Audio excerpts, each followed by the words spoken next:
அனைவருக்கும் வணக்கம். கதை நேரத்தில் மீண்டும் உங்களை சந்திப்பதில் மகிழ்ச்சி. இன்று நான் சொல்லப்போகும் நீங்கள் கேட்கப் போகும் கதை பாண்டிமாதேவி. எழுதியவர் திரு நா. பார்த்தசாரதி அவர்கள். அத்தியாயம் 24. கூடல் இழைத்த குதூகலம். அன்றைக்கொரு நாள் செண்பவிழ தீவின் கடைவீதியில் அந்த 3 முரட்டு மனிதர்கள் பேசிக்கொண்டு போன பேச்சை கேட்டதிலிருந்து மதிவதனிக்கு கவலையும் பயமும் அதிகமாயிருந்தன. அந்த பேச்சை ஒட்டு கேட்பதனால் இப்படி புது கவலைகளும் பயமும் ஏற்படும் என்று தெரிந்திருந்தால் முதலிலேயே ஒட்டு கேட்காமல் இருந்திருப்பாள். கொம்பு முளைக்காத குட்டி பருவத்து புள்ளிமான் போல அவலமற்று கவலையற்று அந்த தீவின் எழிலரசியாய் துள்ளி திரிய வேண்டிய அவளுக்கு கவலை ஏன், பயம் ஏன், கலக்கம் ஏன்? எவனை பற்றிய நினைவுகள் அவள் நெஞ்சில் நிரந்தரமாக ஓடிக்கொண்டிருக்கின்றனவோ அவனையே கொலை செய்வதற்கு முயல்கிறவர்களைப் போல் அவர்கள் பேசிக்கொண்டு சென்றதனால்தான் அவள் கவலைப்பட்டாள், பயந்தாள், கலங்கினாள். அந்த முரடர்களுடைய பேச்சை ஒட்டு கேட்ட நாளிலிருந்து அவளுக்கு ஒரு காரியமும் ஓடவில்லை. ஐயோ, அந்த முரடர்களால் நடுக்கடலில் அவருடைய கப்பலுக்கு ஒரு துன்பமும் நேராமல் இருக்க வேண்டுமே. அவர்கள் கையில் அகப்பட்டு கொண்டால் அவரை கொல்லாமல் விடமாட்டார்களே. அவருடைய விரோதிகள் எவரோ அவரை கொன்று விடுவதற்கென்றே அந்த முரட்டு ஆட்களை தூண்டிவிட்டு அனுப்பியிருக்கிறார்கள் போலிருக்கிறது. எல்லா நன்மையும் கொடுக்கும் அந்த வலம்புரி சங்கு அவள் கையில் இருக்கிறவரை அவரை எந்த பகை என்ன செய்துவிட முடியும்? கடவுளின் கருணையும் அவரையே நினைத்து கொண்டிருக்கும் எனது நல்ல காலமும் தான் அவரை காப்பாற்ற வேண்டும் என்று தானே தனக்குள் சிந்தித்து சிந்தித்து சிந்தனை சூட்டில் வெந்து கொண்டிருந்தாள் மதிவதனி. அதன் காரணமாக எந்த காரியத்தை செய்தாலும் சுய நினைவின்றி செய்து கொண்டிருந்தாள் அவள். சிந்தனை ஓரிடத்திலும் செயல் ஓரிடத்திலுமாக பைத்தியக்காரி போல கடையிலும் வீட்டிலும் கடற்கரை மணல் குன்றுகளிலும் திரிந்து கொண்டிருந்தாள் அவள். அந்த தீவின் கரையோர தென்னை மரங்களிலிருந்து பறந்து செல்லும் கிளிகளின் கூட்டங்களை பார்க்கும் போதெல்லாம் என் மனத்துக்கு இப்படி வானவெளியில் நீந்தி கீழே உள்ள கடலை கடந்து பறந்து செல்லும் ஆற்றல் இருந்தால் வேகமாக பறந்து போய் அவருடைய தோளின் மீது உரிமையோடு உட்கார்ந்து கொண்டு அந்த முரடர்கள் அவரை தேடிக்கொண்டிருக்கும் ரகசியத்தை காதோடு சொல்லி எச்சரித்து விடுவேன் என்று எண்ணி ஏங்குவாள். அவளும் ஒரு கிளிதான், ஆனால் பறக்கும் கிளி இல்லையே. பேசி சிரித்து உணர்ந்து நடக்கும் பெண் கிளியாயிற்றே அவள். தலையை அழுத்தும் பாரமான சுமைகளை தாங்கிக் கொண்டு கூட பொறுமையாக நீண்ட தூரம் நடந்துவிட முடிகிறது. ஆனால் கனமோ பாரமோ உரைக்காத எண்ணங்களையும் ஆசைகளையும் ஏக்கங்களையும் சுமந்து கொண்டு மட்டும் பொறுமையாக வாழ முடிவதில்லையே. நினைவின் சுமைகளுக்கு அவ்வளவு கனமா, அவ்வளவு பாரமா மதிவதனியால் தாங்க முடியவில்லை. சில நாட்களாகவே அவள் ஒரு மாதிரி ஏக்கம் பிடித்து போய் கிடப்பதை அவளுடைய தந்தையும் அத்தையும் உணர்ந்து கொண்டனர். அந்த பெண்ணின் முரண்டுக்கும் பிடிவாதத்துக்கும் பயந்து அவளிடம் ஒன்றும் கேட்கவில்லை அவர்கள். எதையாவது வற்புறுத்தி கேட்டால் அழுது விடுவாளோ என்ற பயம் அவர்களுக்கு. அன்று நண்பகலில் மதிவதனியின் அத்தை ஒரு குடலை நிறைய அடுக்கு மல்லிகை பூக்களை கொண்டு வந்து கொடுத்து, மதிவதனி, இவற்றை உன் கையால் அழகாக தொடுத்து கொடு பார்க்கலாம். இன்று மாலை நான் கடற்கரை கோவிலுள்ள 7 கன்னிமார் கோவிலுக்கு போய் நேர்த்திக்கடன் செலுத்தி வழிபட்டு விட்டு வர வேண்டும். எல்லாம் உனக்கு நல்ல இடத்தில் நல்ல கொழுநன் வாய்த்து பெருவாழ்வு வாழ வேண்டுமே என்பதற்காகத்தான் என்று கூறி வேண்டிக் கொண்டாள். அத்தையின் வேண்டுகோளை மறுக்க முடியாமல் மதிவதனி உட்கார்ந்து கொண்டு நாரை எடுத்து மலரை தொடுக்க ஆரம்பித்தாள். கை மலர்களை தொடுத்து கொண்டிருக்கும் போதே மனம் நினைவுகளை தொடுக்க ஆரம்பித்தது. மனம் ஏதாவது ஒன்றில் உரிமையாக குவியும் போது அந்த ஒன்றை தவிர இரண்டாவதாக செய்யப்படும் காரியம் சரியாக நடைபெறாது. பராக்கு பார்த்து கொண்டே சிந்தனையில் மூழ்கி இருந்த மதிவதனி பூக்களை எடுத்து முடிவதை மறந்து வெறும் நாரையே மாற்றி மாற்றி சுருக்கிட்டு முடிந்து கொண்டிருந்தாள். தற்செயலாக அந்த பக்கமாக வந்த அவளுடைய அத்தை அவள் பூத்தொடுத்து கொண்டிருந்த அழகை பார்த்ததும் பொறுக்க முடியாமல் சிரித்து விட்டாள். நீ பூத்தொடுக்கிற சீரை பார்த்தால் சிரிப்புதான் வருகிறது. ஏதோ நினைவில் எங்கேயோ கவனத்தை வைத்துக்கொண்டு வெறும் நாரை வளைய வளைய முடிந்து கொண்டிருக்கிறாயே அம்மா. நீ காரியம் செய்கிற அழகு மிகவும் நன்றாக இருக்கிறது. நானும் பார்த்து கொண்டேதான் இருக்கிறேன். 4-5 நாட்களாக நீ பித்து பிடித்தவளைப் போல இருக்கிறாய். வேளா வேளைக்கு உண்ண வருவதில்லை, இந்த வயதான காலத்தில் அண்ணனுக்கு உதவியாக கடைக்கு போக மாட்டேன் என்கிறாய். வேலையற்று போய் கடற்கரை மணல் மேடுகளில் எல்லாம் கால் கடுக்கு சிற்று கொண்டிருக்கிறாய். நீ எப்போது வீட்டுக்கு வருவாய் என்பதும் எப்போது வெளியே போவாய் என்பதும் எனக்கும் அண்ணனுக்கும் தெரியாமலே போய்விட்டது. உன்னை போல் பருவம் வந்த பெண்ணுக்கு இந்த போக்கு நல்லதில்லை. அவளை பற்றி தன் மனதில் இருந்த குறைகளை அவள் முன்பே சொல்லி தீர்த்து விட்டாள் அத்தை. பூக்களையே தொடாமல் தான் வெறும் நாரை முடிந்து கொண்டிருப்பதை உணர்ந்த போது மதிவதனிக்கு வெட்கம் பிடுங்கி தின்றது. முதலில் 5-6 கன்னிகள் பூ வைத்து தொடுத்திருந்தாள். அதன் பின்பு வெறும் நாரில் தான் வரிசையாக முடிச்சுக்கள் விழுந்திருந்தன. தப்பி தவறி இது மாதிரி அத்தையின் வாயில் விழுந்து விட்டால் நிறைய பேச்சு வாங்கி கட்டி கொள்ளாமல் மீள முடியாதென்று அவளுக்கு தெரியும். ஏதோ தெரியாமல் செஞ்சுட்டேன் அத்தை, கொஞ்சம் நினைவு தடுமாறிட்டுது. இன்னும் செஞ்ச நேரத்துல எல்லா பூக்களையும் விரைவாக தொடுத்து கொடுத்துடுறேன் என்று முகத்தில் மலர்ச்சியை வரவழைத்து கொண்டு கூறினாள் மதிவதனி. கொஞ்சம் என்ன, சில நாட்களாவே நீ முழுக்க முழுக்க நினைவு தடுமாறி போய் தான் தெரியுற. அந்த வலம்புரி சங்க விலைக்கு வாங்கிட்டு போன இளைஞனை நீ இன்னும் மறக்கல போல இருக்கே. அவனை நினைச்சுட்டு தான் நீ இவ்வளவு ஆட்டமும் போடுற. நானும் அண்ணனும் உன்னை எவ்வளவோ கண்டிச்சு பார்த்துட்டோம். நீ எங்க கண்டிப்பை கேட்டு திருந்துற பெண்ணாவே தெரியல. நடக்கக்கூடிய காரியத்தையா நீ நினைக்கிற? நீயும் உன் தந்தையும் சொல்வதிலிருந்து அந்த இளைஞன் பெரிய செல்வ குடும்பத்து பிள்ளையா இருக்கணும்னு தோணுது. தென் திசை கடல்ல எங்கோ ஒரு மூலையில இருக்கிற இந்த சின்னஞ்சிறு தீவுல உன்னை போல ஒரு பெண்ணை சந்திச்சத அவன் எப்பயோ மறந்து போயிருப்பான். அவனையே நினைத்து கொண்டு ஏங்கும் அசட்டு எண்ணங்களை இந்த வினாடியிலேயே விட்டுடு.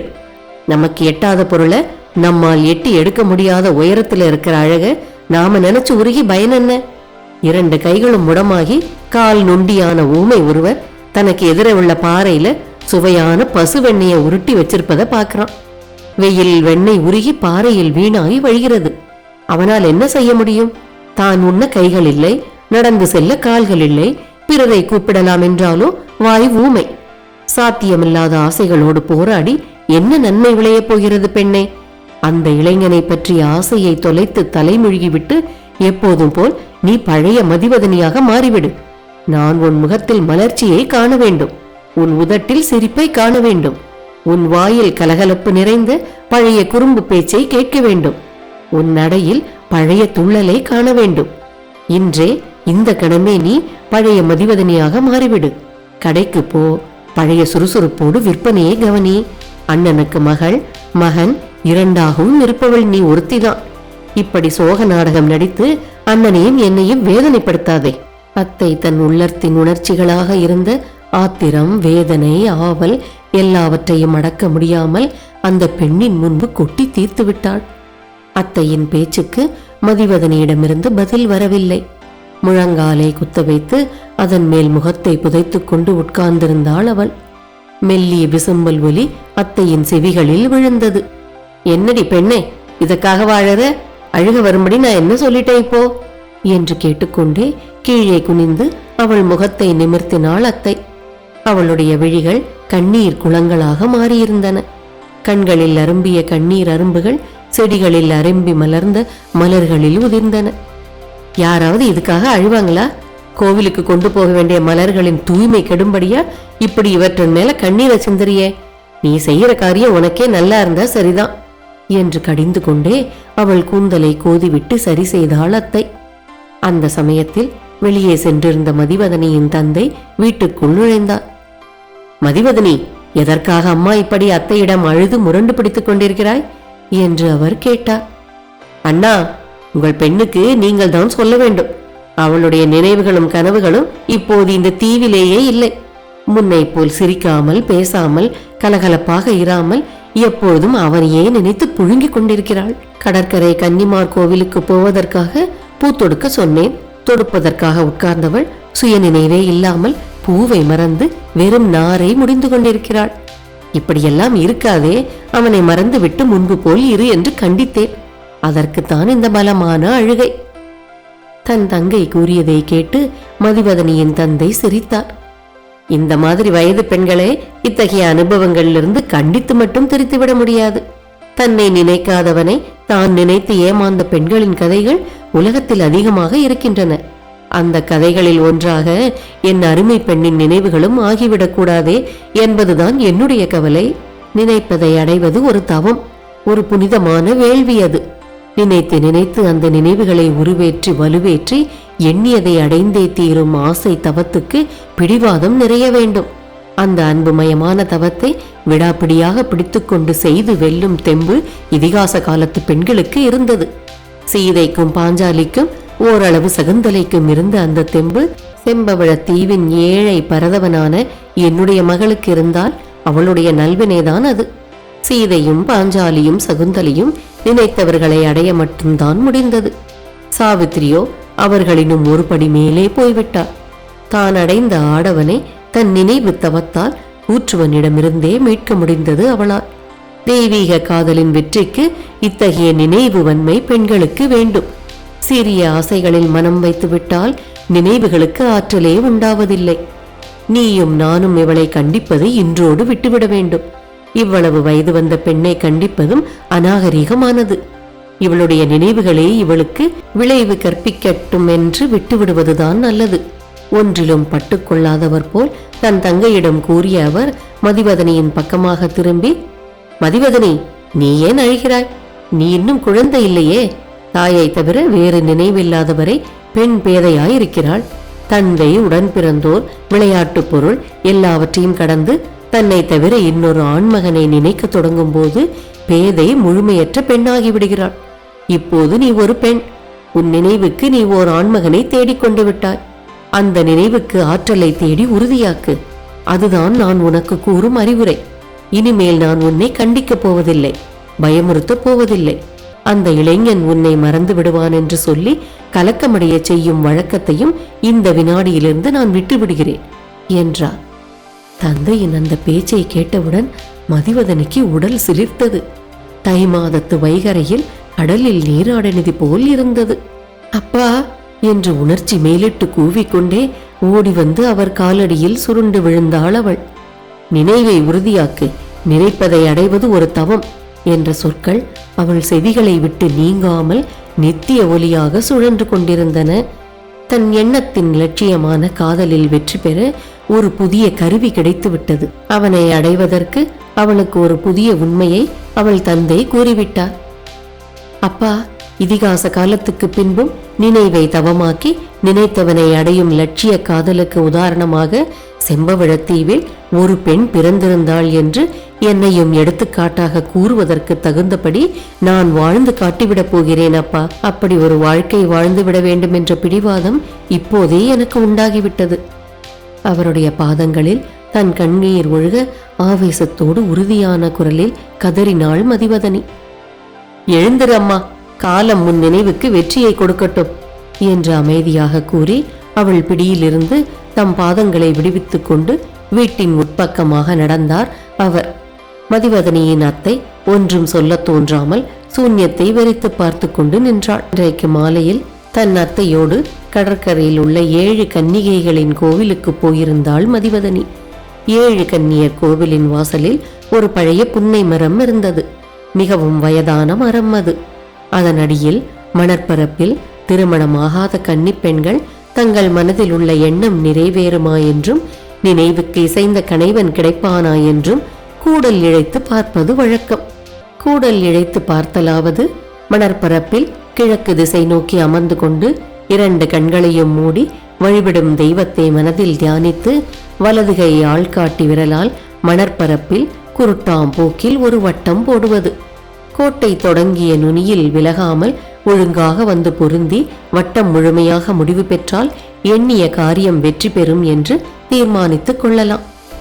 அத்தைக்கு தெரியாமல் புன்னை மரத்தடியில் கூடல் இழைத்து பார்த்துவிட வேண்டும் போல் ஆவல் குறுகுறுத்தது மதிவதனிக்கு. வரிசையாக இருந்த 7 கன்னியரின் சிலைகளுக்கும் பூவணிந்து விட்டு அத்தை கண்களை மூடி தியானித்துக் கொண்டு நின்றபோது மெல்ல வெளிப்பக்கமாக நழுவி புன்னை மரத்தடி மணற்பரப்புக்கு வந்தாள் அவள். அத்தை திரும்பி வந்து பார்த்துவிடப் போகிறாளே என்ற பயமும் வெட்கமும் பதற்றத்தை உண்டாக்கின. அவசரமாக அத்தை வரும் வழியை மிரண்டு திரும்பி பார்த்து கொண்டே மணற்பரப்பில் கிழக்கு நோக்கி உட்கார்ந்தாள். கண்களை மூடினாள். பளபளப்பான இமைத்தோள்களின் கரும்பசுமை சிறு நரம்புகள் மூடிய கண்களின் அழகை காட்டின. வலதுகை விரல்கள் பயத்தால் நடுங்கின. உடல் வியர்த்தது. நெஞ்சு ஆவலால் வேகமாக அடித்துக் கொண்டது. வலதுகை ஆள்காட்டி விரலால் வட்டத்தை மணலில் கீறிவிட்டு கண்களை ஆசையோடு திறந்து பார்த்தாள். என்ன ஆச்சரியம்! ஆரம்பித்த நுனியோடு கோடு சரியாக போய் பொருந்தி வட்டம் ஒழுங்காக முடிந்திருந்தது.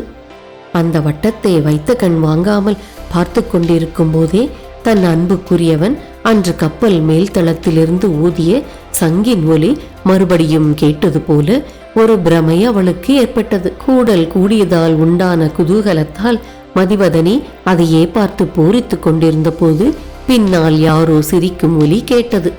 திரும்பி பார்த்தாள். அவளுடைய அத்தை நின்று கொண்டிருந்தாள். அவளுக்கு வெட்கம் தாங்க முடியவில்லை.